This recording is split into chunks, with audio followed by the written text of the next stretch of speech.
Hello legends, after 7 days I am back. YouTube decided to give me a strike and I couldn't upload or do a live stream for over 7 days. Now it seems like that YouTube, Bitcoin and crypto analysts, traders, content creators are being very much targeted by an AI system that they have implemented just to see if the content is going to be dangerous or harmful for the viewer. Now I do know that most of you, if not all of you, know that I'm no financial advisor. None of my videos should be treated as financial or investment advice. I'm just a guy on YouTube that is giving in his opinion, his analysis based on, the Bitcoin price action, and just should be treated as technical analysis and educational content. Now that said, I have created a secondary channel here. Anybody that is serious in following my view and analysis on Bitcoin mainly, you do have a secondary channel here that was created yesterday down below in the description. And we're also looking at other alternatives. Let me know in the comment section other alternatives that you do think it is good apart from Bitcoin.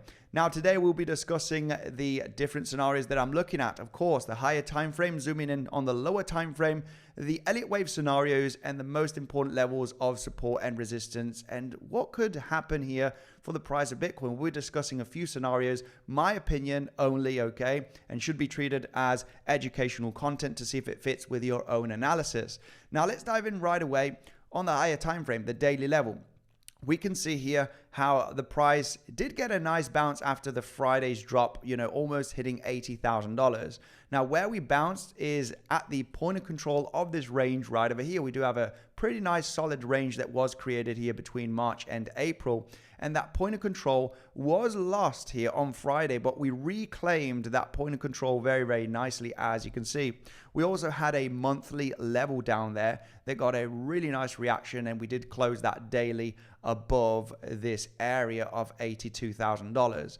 Now, on the higher time frame, you might discuss, we're not going to be discussing if we're having a bear market or a bull market. I will be going live stream, okay, in the next 4 to 5 hours from the upload of this video. So make sure to subscribe. We'll be discussing many, many different scenarios as we will have a lot of time on the live stream. But here, I just want to talk about the lower time frame scenarios and basically what we are looking at the confluence, the levels of resistance and support, and combining with Elliot wave theory. Now on the 4-hourly time frame, I'm very much interested on the movement down from all-time high. This is the momentum that I really want to figure out where we could be at, okay, looking at the analysis and Elliot wave theory. Now, as we do zoom in here to this price action, what we can see is that we had the biggest move down here from all-time high with increasing volume, a corrective structure, and then the momentum here continued to the downside. Now, I would like to label the highest probability scenario based on current price action that this is a impulsive move getting developed. Now, one of the main reasons why is because we had increasing volume, okay, as we were moving here to the downside. Now, as we are getting this bounce does look pretty good to potentially be a corrective structure, which we will be discussing here on the 15-minute time frame. So this, for the moment, in my opinion, is the highest probability for the moment, just because we do have the leg down from all-time high, the bounce, another leg down taking out the previous lows, this shallow bounce right over here. And then we have the larger move to the downside with increasing volume. Now, as this does happen, according to Elliot wave theory, you always need to prioritize the biggest move with the highest amount of volume to very likely be a wave 3, okay? Only looking at the probability side. Of course, it could be something completely different. But for the moment, we are prioritizing this. And the invalidation for a wave 4 is literally the golden pocket taken from the start of your wave 3 to the low of your wave 3. Now the 382 50% Fibonacci is a common area for a wave 4 rejection. We are just currently slightly trading above the 382 Fibonacci. Now, what is interesting about this zone, according to Elliot wave theory, which is the 382 50% Fibonacci common, okay, for a wave 4, is that we do have some pretty nice confluence down at this zone, okay? Now, this area right over here, where we do have the $91,000 to $93,000 in between the 382 and the 50% Fibonacci, is the anchored VWAP from the lower high that was created here on the 11th of November. that is currently where we're hitting at the moment. But not only that, this range that we do have right over here was last week's biggest range, and we do have a weekly naked point of control, which is currently what we are hitting right now. So that weekly naked point of control, anchored VWAP, 382 Fibonacci. We know that the wave fours usually get to 382 50% zone and then possibly to have a turnover. This is very, very important area that you don't want to see the price breaking out, okay, successfully throughout the next coming hours. Of course, if you do reach the $97,000, then we could possibly say that this movement to the downside has already finished, right? And what combinations could we have looking at Elliott wave theory if we were to hit the $97,000?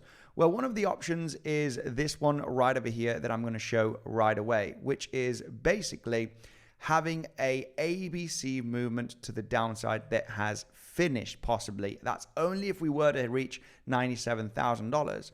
Now, we can see the movement down from all-time high being that, strong 5-wavy impulsive move to the downside. This bounce right over here, which was easily detectable to see as a 3-wave structure as soon as the price was moving to the downside here.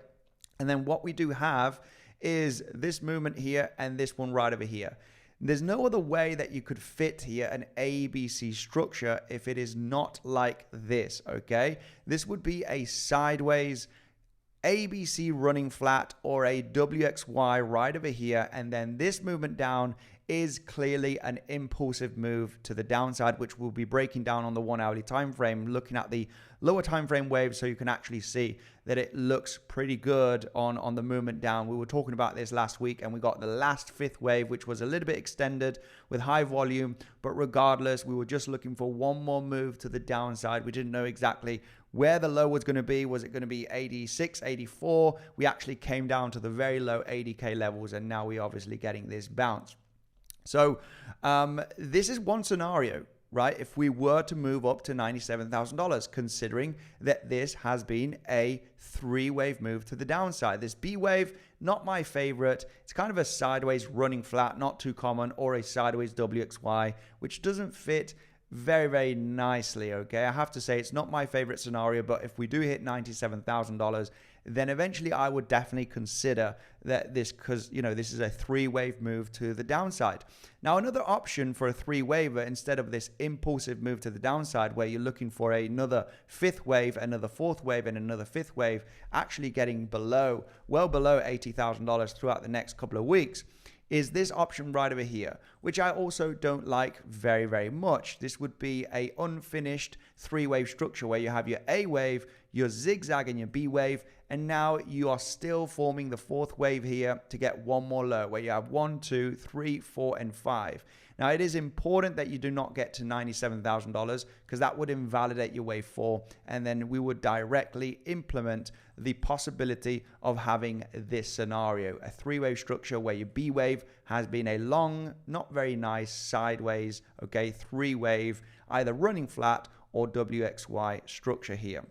So looking at the 1 hourly time frame, now this is what we were looking at throughout last week, okay? We were trying to detect that possibility of the last move to the downside, which ended up with increasing volume, and it extended quite a bit, okay? Overall, looking for the idea of taking out this low right over here, and then the price just, basically had a pretty significant move down. It was a little bit more aggressive than I expected, but overall, you're looking at this momentum to the downside to eventually, end up at some stage, right? Not nuking down to much, much lower levels, and you're just looking for the price to really get exhausted at this point when we consider Elliott wave theory. So we had the double 1, 2, the 3rd wave here, the 4th, 5th, and a running flat here on your 4th, and then the 5th wave here to the downside. And now we are just having some local bullish market structure. Could this be bullish? Well, eventually it could. So let's discuss the different scenarios. We are hitting big areas of resistance right now. And if we are considering this scenario, which you're looking for a higher time frame wave 4 as discussed on the higher time frame, well, you literally have a lot of resistance and many different options. First option is the 382, which is currently where we're trading at the moment. and we are trading above it, we do have the anchored VWAP from the 11th of November, okay, lower high right there, which we're also trading above it, but I think this could turn into a possible wick if we close a daily candle, okay. Getting some price action above this zone is completely natural. This is just like looking at the monthly level and also this point of control right over here, where the price on Friday did break it, but it eventually closed a daily candle above the zone, and now it's getting this bounce throughout the last few days. So zooming in on this structure on the 1 hour time frame, this is still big resistance. Now your second level is without a doubt just at 96, slightly below $96,000, where we also have a range point of control from this range right over here. Okay, so you got these two ranges. We at one of them right now, which is a weekly naked point of control. If the price does manage, we're already struggling and getting a reaction here today. As you can see, the price has been trading here in this zone for a few hours right now. So this, without a doubt, is a zone that the price is struggling. I would not be too interested if the price does manage to break through here successfully. All right, and I would be looking for higher levels. Now we do have at 95.5k zone, the anchored VWAP coming down, the range point of control, and it's just slightly above the 50% Fibonacci. We'd have to see on the lower time frames how the price is moving up there, but for the moment it does look pretty good for the price to really struggle at this zone, okay, as we can see here throughout the lower time frames. Let's go through the lower time frames and discuss the different scenarios that we're looking at here as we do hit that naked point of control, okay, from last week, and also the anchored VWAP from the 11th of November lower high. Now, as we can see with this structure, what is interesting is, the most bullish case scenario is having multiple 1-2s, where you're just building up and your third wave is getting developed, as we have had this increasing volume throughout the last 24 hours. As you can see, we've got increasing volume.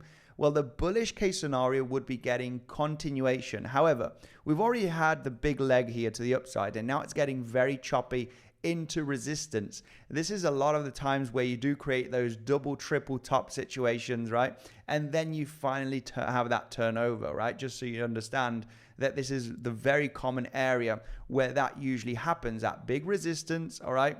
And the price turning over. If this were to be a third wave, you would really want to see that price action breaking through a few more $1,000s to the upside. So for the moment, I'm not giving priority to this scenario too much, because the bigger move with high volume is happening, and now we're struggling at resistance, where the price, is definitely having, a bad moment here to try and break this zone throughout the last few hours here at the 91, 92k zone, where we have all of this confluence, anchored VWAP, weekly naked point control, 382 Fibonacci. It is attempting to stay above it, but it's struggling very, very much. So let's go right away with, the scenario that I like very, very much, which is a WXY, okay, double zigzag, where you've had a zigzag move to the upside from Friday lows, as you can see here.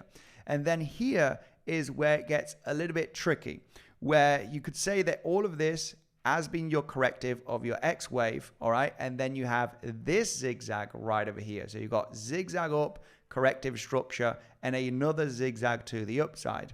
What is interesting about this is, the lower time frame scenario, which is, I would say that this would be my preferred scenario to form that second B wave here, right? When we do take a look at this scenario right over here, where your WXY, you have your zigzag in W, your X wave, and then your another ABC zigzag up.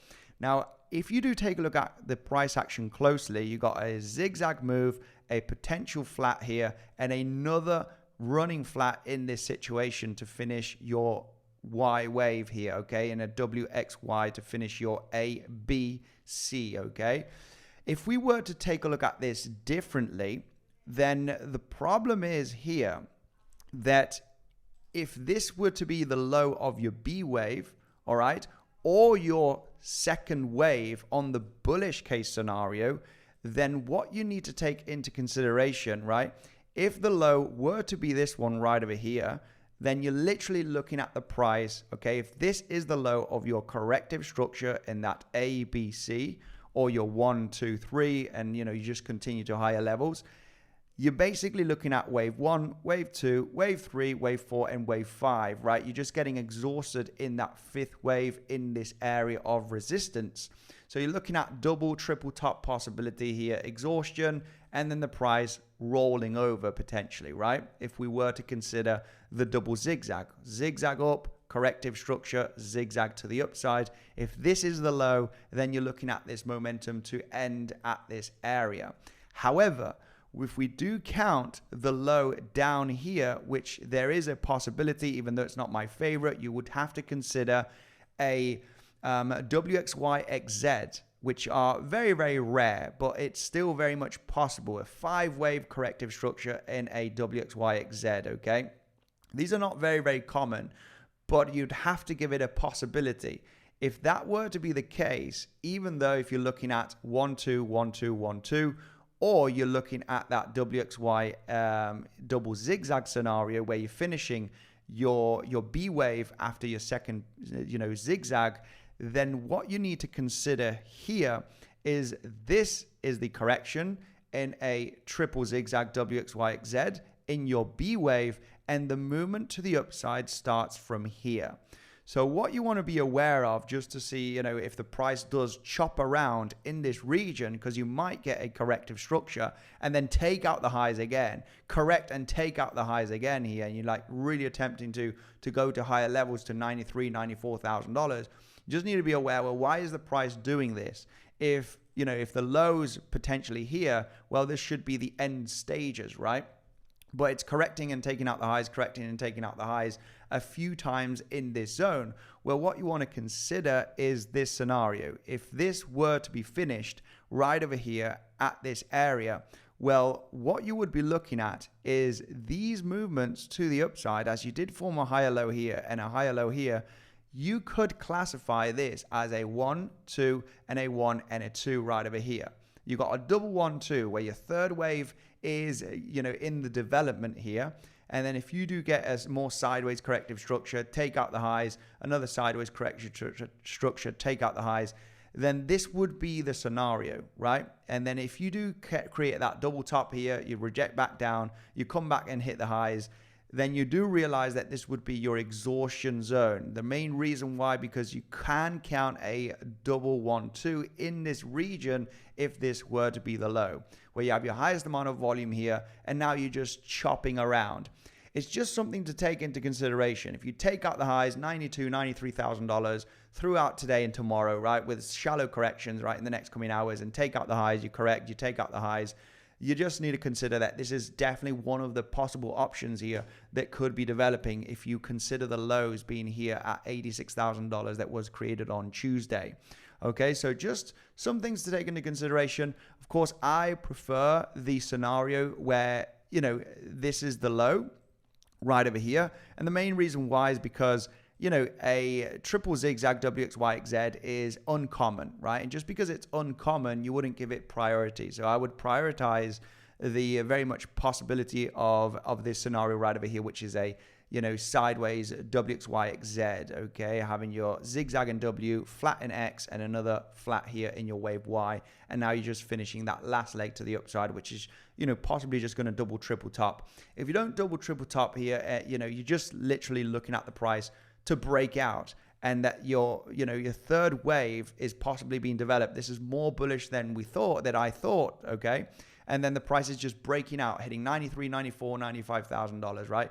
If the volume still increases, you break this zone of resistance successfully, and volume is increasing, right? You need that volume to really spike up here and break to $93,000, $94,000 to consider that you are still developing a third wave here to the upside, okay? So this is like a danger zone, right? This is a zone where I would not want to participate if the price, claims the local highs and actually breaks successfully. I just don't want to participate. I need the price to reject at this zone. At a bare maximum, I would want it to locally double top. If you break through this zone, I just need to understand that you're still developing the wave 3 if you break out successfully and moving up a couple of more $1,000s with increasing volume. It's a moment to just stay away, stay out of the market if that were to be the case, okay? So that's a little bit of my opinion here. Multiple 1-2s, don't prefer it. Okay, I do not prefer this scenario just because, your second one and 2 is much larger in time than your first 1, 2. And yeah, the triple zigzag situation here is not the preferred scenario. Eventually, if this were to be the second 1, 2, the third 1, 2, then this would be the scenario right over here. So for the moment, I am prioritizing the price action to very likely get exhausted in this zone.